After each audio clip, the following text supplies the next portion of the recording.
Comment Vishnu resign ചെയ്തിട്ടാണോ വന്നേ, അതേപോലെ തന്നെ വിഷ്ണു ഇനി തിരിച്ചു പോകുന്നില്ലേ, ലീവ് കഴിഞ്ഞില്ലേ. അപ്പൊ ഗൈസ് എന്ന് വെച്ച് കഴിഞ്ഞാൽ അമ്മൂസിന്റെ ബയോക്സ് റിപ്പോർട്ട് വന്നു. Hi guys, we are love to കുറച്ചുകൂടെ പുതിയ വീഡിയോയിലേക്ക് എല്ലാവർക്കും സ്വാഗതം. സ്വാഗതം. എന്നെ കണ്ട എന്തെങ്കിലും കുറച്ച് 10 പോയ പോലൊക്കെ ഫീൽ ആവുന്നുണ്ടാവും. ഇല്ല 15 പോയ പോലെ. അതെ 15-20 ഒക്കെ പോയ പോലൊക്കെ തോന്നും. എനിക്ക് ചെറിയ പനിയായിരുന്നു, വയറുവേദനയായിരുന്നു. വെള്ളത്തില് അവിടെ ഇടുക്കി ചെന്നിട്ട് വെള്ളത്തിൽ കുതിരാൻ കിടന്നേന്, അതിന്റെയാണ് ബോഡി പെയിൻ.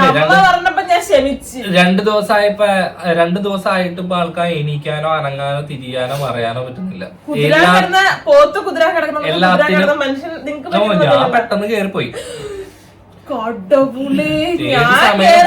മണിക്കൂർ കഴിഞ്ഞിട്ടാണ് അപ്പനും മോളും പതുക്കെ കേറണോ എന്ന് ആലോചിക്കുള്ളൂ. ഈ എന്താ പറയാ, ഞാൻ പറയട്ടെ,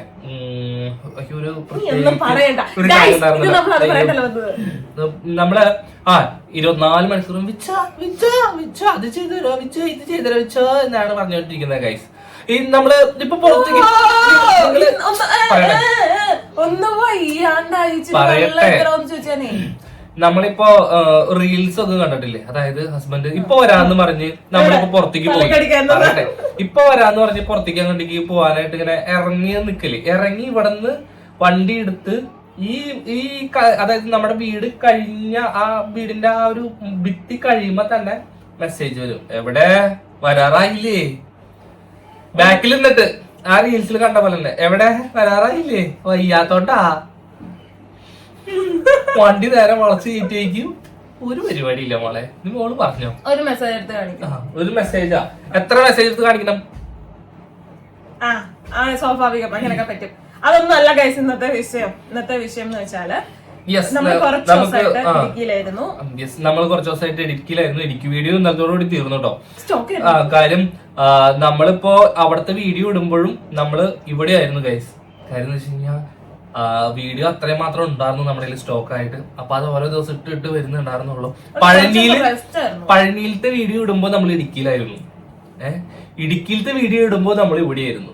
കാര്യം വീഡിയോ നിങ്ങൾ നോക്കുമ്പോ ഇവരിപ്പോ ഇടുക്കിയിലാണോ പോവാനായിട്ടുള്ള 2 വീഡിയോ നമ്മൾ പളനിക്ക് പോകുന്ന റൂട്ടിലായിട്ട് ഇവിടെ അതെ.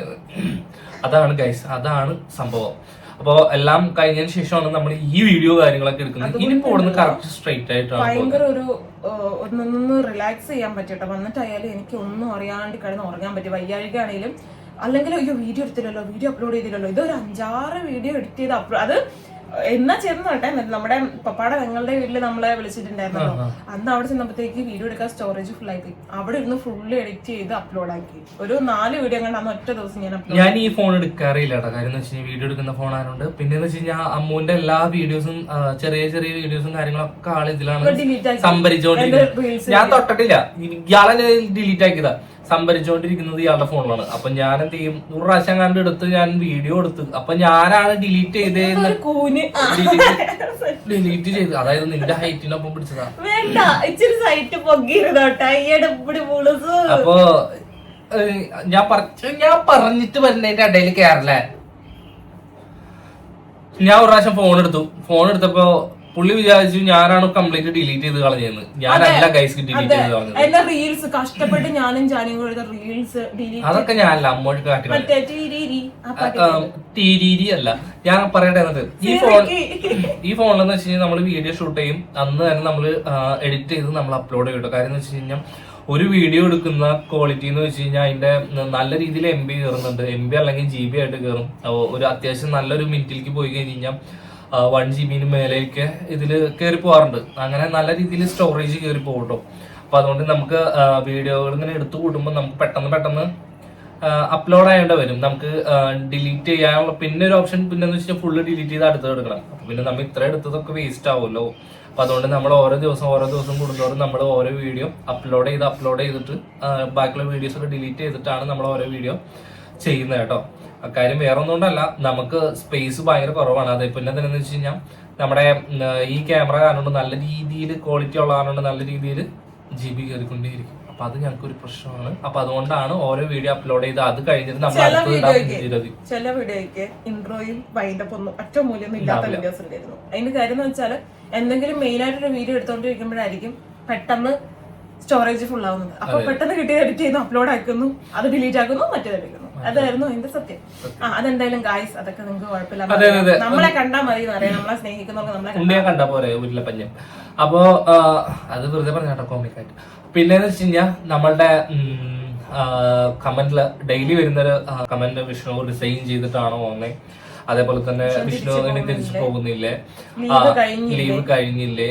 അപ്പൊ ഗൈസ് ഞാൻ ഒരു കാര്യം പറയട്ടെ, റിസൈൻ ചെയ്തിട്ടല്ല ഞാൻ പോകുന്നത്. കാര്യം റിസൈൻ ചെയ്തിട്ട് പറയണമെന്നുണ്ടെങ്കിൽ 1 മാസം, അതായത് റിസൈൻ കഴിഞ്ഞ് 1 മാസം അത് പറഞ്ഞു, റിസൈൻ ലെറ്റർ സൈൻ ചെയ്തിട്ട് 1 മാസം നമ്മളവിടെ വർക്ക് ചെയ്തതിനു ശേഷം മാത്രമേ നമുക്ക് തിരിച്ചു വരാനായിട്ട് പറ്റുള്ളൂ.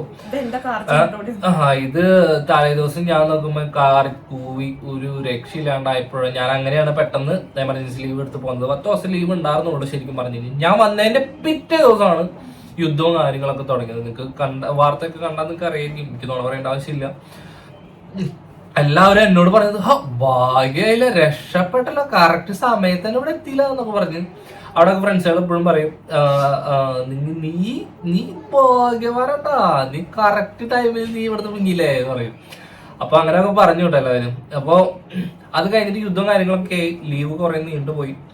അപ്പൊ ഇനി അങ്ങോട്ടേക്ക് എന്ന് വെച്ച് കഴിഞ്ഞാൽ ആ ഒരു കാര്യം ഞാൻ വീട്ടിൽ അവതരിപ്പിച്ചപ്പോ എല്ലാവരും പറഞ്ഞു ഒരു ഇതുണ്ട് കേട്ടോ, യുദ്ധമായതുകൊണ്ട് മാത്രമല്ല ഫ്ലൈറ്റും ഉണ്ടായിരുന്നില്ല. ഒരു ദിവസം തുറന്നു പറഞ്ഞാൽ പിറ്റേ ദിവസം തുറന്നില്ല എന്ന് പറയും. ആ ഒരു കണ്ടീഷനായിരുന്നു ഫ്ലൈറ്റിന്റെ കാര്യങ്ങൾ. പിന്നെന്ന് വെച്ച് കഴിഞ്ഞാൽ എല്ലാവരും ബുക്ക് ചെയ്തവരൊക്കെ ഫ്ലൈറ്റ് ക്യാൻസൽ ആയിട്ട് പൈസ കയറാനും തിരിച്ചു കയറാനും ഇത്തിരി ബുദ്ധിമുട്ടാണ് എന്ന് പറഞ്ഞപ്പോഴാണ് എനിക്ക് സ്ഥിരം ടിക്കറ്റ് എടുത്ത് തരുന്ന ചേച്ചിയുണ്ട്. നമ്മൾ കഴിഞ്ഞ പ്രാവശ്യം അവിടെ പോയിട്ടാണ് ടിക്കറ്റും കാര്യങ്ങളൊക്കെ നോക്കിയത്. നിങ്ങൾ വീഡിയോയിൽ നോക്കിയാൽ കണ്ടാൽ മനസ്സിലാവും.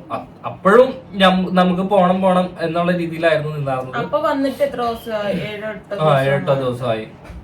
അത്ര ആയിട്ടില്ല എന്ന് എനിക്ക് തോന്നുന്നു. വിച്ച് വന്നതിന്റെ 4 ദിവസം കഴിഞ്ഞപ്പോ എന്റെ കൈയും ഇതും പുറവും സർജറി കഴിഞ്ഞു. അത് കഴിഞ്ഞ് എന്താ പറയാ, രണ്ടാമത്തെ ഡ്രസ് ചെയ്യാൻ പോയ അന്നാണ് നമ്മള് ടിക്കറ്റ് പോയി നോക്കിയത്. അപ്പൊ ആ ചേച്ചി പറഞ്ഞു ടിക്കറ്റ് ഇപ്പൊ എടുക്കണ്ടടാ, എടുത്തു കഴിഞ്ഞിട്ടുണ്ടെന്നുണ്ടെങ്കിൽ ചിലപ്പം ക്യാൻസൽ ആയി കഴിഞ്ഞാൽ ഇല്ല, ഫ്ലൈറ്റിന്റെ ഒന്നും ഇതായിട്ടില്ല, അഥവാ എന്തെങ്കിലും ഇതായി വന്നു കഴിഞ്ഞാല് റീഫണ്ട് ഒന്നും കിട്ടാനായിട്ട് ഭയങ്കര താമസം വരും എന്ന് പറഞ്ഞു. പിന്നെ കുഴപ്പമില്ല, ഇനി ആവുമ്പോ ചേച്ചി വിളിക്കുന്നു പറഞ്ഞു. പിന്നെ അത് അങ്ങനെ പോയി. ഒരു 10-12-13 ദിവസം ആയപ്പം നമ്മളെ സാറ് വിളിച്ചിട്ടുണ്ട്. എന്നെ ആട്ടോ വിളിച്ചത്. എന്നെ വിളിച്ചിട്ട് ചോദിച്ചു, അമ്മു എന്താണ് എന്തെടുക്കുന്നു എന്നൊക്കെ ചോദിച്ചിട്ട് പറഞ്ഞു, എന്താണ് വിഷ്ണു പറഞ്ഞേ, തിരിച്ചു പോകുന്നുണ്ടോ, നാളെ ഒരു ഫ്ലൈറ്റ് ഉണ്ട്, കണക്ഷൻ ഫ്ലൈറ്റ് ആണ്, അങ്ങനെ ഉണ്ടെന്നുണ്ടെങ്കിൽ ടിക്കറ്റ് എടുക്കാമെന്ന് പറഞ്ഞു. അപ്പൊ ഞാൻ വിച്ചോടെ ഉണ്ടായിരുന്നില്ല, വിച്ചു വേറെ കുറച്ച് കാര്യങ്ങളൊക്കെ ഉണ്ടായിരുന്നു, നിങ്ങൾക്ക് പതുക്കെ മനസ്സിലാവും എന്താണെന്നൊക്കെ. അപ്പം ഭഗവാൻ അനുഗ്രഹിച്ച ആൾക്കാർ പതുക്കെ എല്ലാം പറയാൻ നിങ്ങൾക്ക് നല്ലൊരു ഹാപ്പി ആയിട്ടുള്ള ഒരു കാര്യമാണ്. അപ്പൊ അതിന്റെ കാര്യങ്ങൾക്ക് വേണ്ടി കുറച്ച് ഓട്ടത്തിലായിരുന്നു. കാര്യം ഇത് പോകുന്നതിന് മുമ്പ് റെഡിയാക്കണമല്ലോ. എങ്ങനെയല്ല എമർജൻസി ലീവ് നമുക്കൊരു 10-15 ദിവസം എടുക്കാൻ പറ്റും എനിക്ക് തോന്നുന്നുണ്ട്. അല്ല 10 ദിവസം ആണോ? 5 ദിവസം നമ്മള് ബാക്കപ്പ് എപ്പോഴായാലും വെക്കണല്ലോ. എനിക്ക് എന്തെങ്കിലും എമർജൻസി ഉണ്ടെന്നുണ്ടെങ്കിൽ അതുകൊണ്ട് എന്ന് ഞാൻ പറഞ്ഞു വന്നേ. അപ്പൊ അതിന്റെ കാര്യം. അപ്പൊ ഞാൻ വിച്ചുവിനെ വിളിച്ചിട്ടാണ്, വിച്ചു ഇതിനോട് സാറ് വിളിച്ചിട്ടുണ്ടായിരുന്നു എന്ന് പറഞ്ഞു. അപ്പൊ വിച്ചു വിളിച്ച് സാറിനോട് സംസാരിച്ചു. ഇവിടെ ഇങ്ങോട്ടേക്ക് വന്നു. ഇവിടെ വന്നു കഴിഞ്ഞ് പിന്നെ വീട്ടുകാരോടൊക്കെ സംസാരിച്ചു.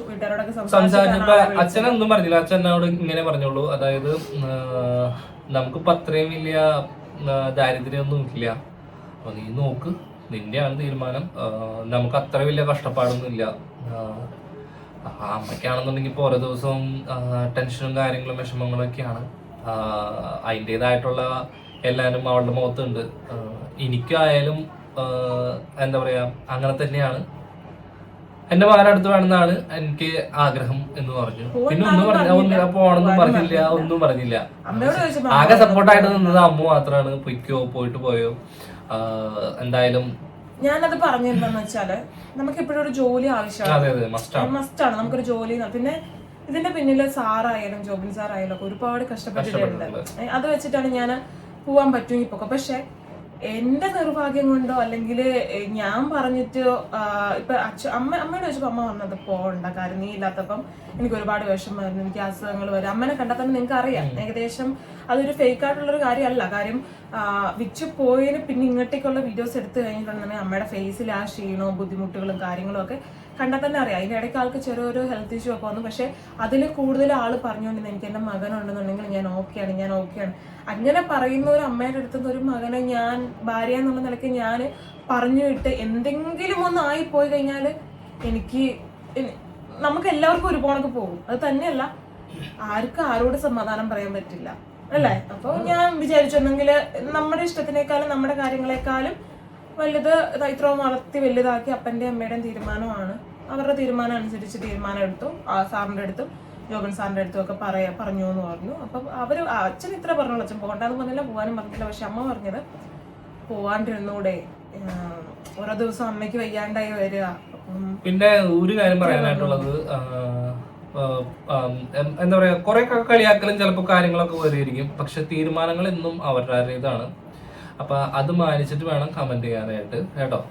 ഞാൻ പറഞ്ഞു എന്നുള്ളൂ. വിച്ചുവിനോട് ഞാൻ ചോദിച്ചപ്പോ വിച്ചു എന്നത്ത് പറഞ്ഞൊരു കാര്യം, അതോട് പണ്ട് ഞാൻ ഈ സബ്ജക്റ്റ് വിടാട്ടോ. എന്നോട് പറഞ്ഞത് എൻ്റെ അപ്പനും അമ്മയെന്ന് വെച്ച് കഴിഞ്ഞാല് അവർക്ക് വേണ്ടിയിട്ട് അവർ ജീവിച്ചിട്ടില്ല, ഞങ്ങൾ മക്കൾക്ക് വേണ്ടിയിട്ടാണ് ജീവിച്ചിട്ടുള്ളത്. അപ്പം ഞാൻ കാരണമാണ്, ഞാൻ എടുത്തില്ലാത്തത് കൊണ്ട്. അല്ലെങ്കിൽ എല്ലാ അമ്മമാരൊന്നും ചിലപ്പോൾ അങ്ങനെ ആയിരിക്കില്ല കേട്ടോ. കുറച്ചും കൂടെ ബോൾഡ് ആയിട്ടുള്ള അമ്മമാരുണ്ടാവും. അത്ര ബോൾഡ് അല്ല, ഇച്ചിരി ഇത് കുറഞ്ഞിരിക്കുന്ന അമ്മമാരും ഉണ്ടാവും. അമ്മയെന്ന് വെച്ചിട്ടുണ്ടെന്നുണ്ടെങ്കിൽ അമ്മയുടെ ലോകം 2 മക്കളാണ്. ഇപ്പം ഞങ്ങൾ മരുമക്കളുമാണ്, 2 മരുമക്കളും 2 മക്കളുമാണ് ഏറ്റവും വലുത്. ഇപ്പം എൻ്റെ ഫേസ് തന്നെ മാറിയിട്ടുണ്ടെന്നുണ്ടെങ്കിൽ അമ്മയ്ക്ക് ഒരു ഇരിക്കച്ചരണം ഉണ്ടാവത്തില്ല. അപ്പൊ മക്കളുടെ ഫേസ് അപ്പം മാറി എത്രമാത്രം ഉണ്ടാവും നമുക്ക് ചിന്തിച്ചാൽ മനസ്സിലാവില്ല. അപ്പോൾ ഉച്ചനോട് പറഞ്ഞത് ഞങ്ങൾക്ക് വേണ്ടിയിട്ടാണ് അവർ ജീവിച്ചത്. അവരെന്നോടൊരു കാര്യം പറയുമ്പോൾ എനിക്കത് തഴഞ്ഞ് ഞാൻ പോയാൽ ശരിയാവില്ല. അമ്മയ്ക്കായാലും എന്തെങ്കിലും വയ്യാഴികയൊക്കെ വന്നാൽ ഞാൻ ഓടിക്കൊണ്ടുപോകുന്നവർക്ക് എവിടെ വരെ നിനക്ക് ഓടിക്കൊണ്ടുപോകാൻ പറ്റും. അപ്പൊ ഞാൻ ചിന്തിച്ചപ്പോ ശരിയാണ്, അവര് അമ്മ മക്കളാണ്, അവരെ വളർത്തിയേക്കുന്നത്. ഇപ്പൊ എന്നെ ഇത്ര സ്നേഹിക്കുന്നുണ്ടെന്നുണ്ടെങ്കിൽ ഇത്രയും കാര്യങ്ങൾ ചെയ്തതെന്നുണ്ടെങ്കിൽ എനിക്ക് മനസ്സിലാവുമല്ലോ മക്കളെ എത്രമാത്രം. ഞാൻ തികച്ചും ഒരു ഫാമിലി മാനാണ്.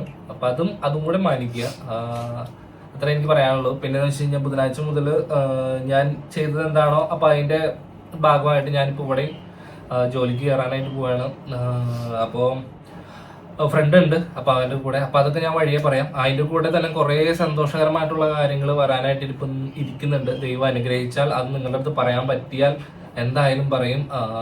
പിന്നെ ഓരോ ഘട്ടമായിട്ടായിരിക്കും നമ്മളുടെ ഓരോ കാര്യങ്ങളും. അതൊക്കെ ഗസ് ചെയ്യാൻ എന്നിട്ടാന്നുള്ളത് നമ്മൾ പുറത്തേക്ക് വിട്ടിട്ടില്ല. എല്ലാം 100% എത്തുമ്പോ നമ്മൾ പറയുന്നതായിരിക്കും. നമ്മളുടെ കയ്യിൽ ഇനി ഒരു ശരിക്കും പറഞ്ഞ ഒരു 5 മാസം കൂടി ഉണ്ട് അല്ലെ മൂസേ? ആ ഒരു 5 മാസം കൂടി കഴിഞ്ഞ് കഴിഞ്ഞാൽ നമ്മൾ എല്ലാം അവിടുന്ന് സ്റ്റാർട്ട് ചെയ്യും. നമ്മൾ പറഞ്ഞ പോലെ തന്നെ ഇക്കൊല്ലം എന്തായാലും ഒന്ന് നടന്നിരിക്കും. അതാണ് ഞങ്ങളുടെ ഏറ്റവും വലിയ ഹാപ്പിനെസ് എന്ന് പറയുന്നത്. നമ്മളുടെ ആ ഒരു രീതിയിൽ കൂടെയാണ് ഞാൻ മുമ്പോട്ടേക്ക് പോകുന്നത്.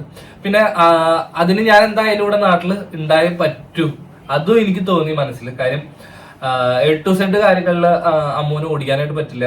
എല്ലാ കാര്യങ്ങളും നമ്മൾ കണ്ടറിഞ്ഞ് ചെയ്യണം. അപ്പോൾ അതിന്റെ തിരക്കിലാണ്, അതിന്റെ സന്തോഷത്തിലാണ്. അപ്പൊ ഓക്കെ, നമ്മൾ ഓരോരോ സ്റ്റെപ്പ്. അല്ലല്ല, ഞാൻ പറഞ്ഞല്ലോ, ഞാൻ ബുധനാഴ്ച മുതൽ വേറൊരു ജോലിക്ക് കയറാമെന്ന് ഞാൻ പറഞ്ഞല്ലോ. അപ്പൊ പിന്നെ എല്ലാവർക്കും അത് മനസ്സിലാവുമെന്ന് വിചാരിക്കുന്നു. പിന്നെ എന്താ വെച്ച് കഴിഞ്ഞാൽ അമ്മൂസിന്റെ ബയോപ്സി റിപ്പോർട്ട് വന്നു. അതിൽ യാതൊരു പ്രശ്നമോ കാര്യങ്ങളോ ഒന്നുമില്ല, പേടിക്കുന്നില്ല. ചോദിച്ചു. പക്ഷെ എനിക്ക് ആ ഒരു ടൈമിംഗ് എന്ന് വെച്ച് കഴിഞ്ഞാൽ എനിക്ക് ഭയങ്കര അവസ്ഥയായിരുന്നു കേട്ടോ. കാര്യം അത് പെട്ടെന്ന് കേൾക്കുമ്പോൾ ഞാൻ എന്തൊരു വിഷമം ഉണ്ടെങ്കിലും ഞാൻ എൻ്റെ അമ്മയുടെ അടുത്ത് ഞാൻ കരഞ്ഞ് സംസാരിക്കാറില്ല. എൻ്റെ ഇവിടുത്തെ അമ്മയുടെ അടുത്ത് ഞാൻ മാക്സിമം കരഞ്ഞ് സംസാരിക്കാറില്ല.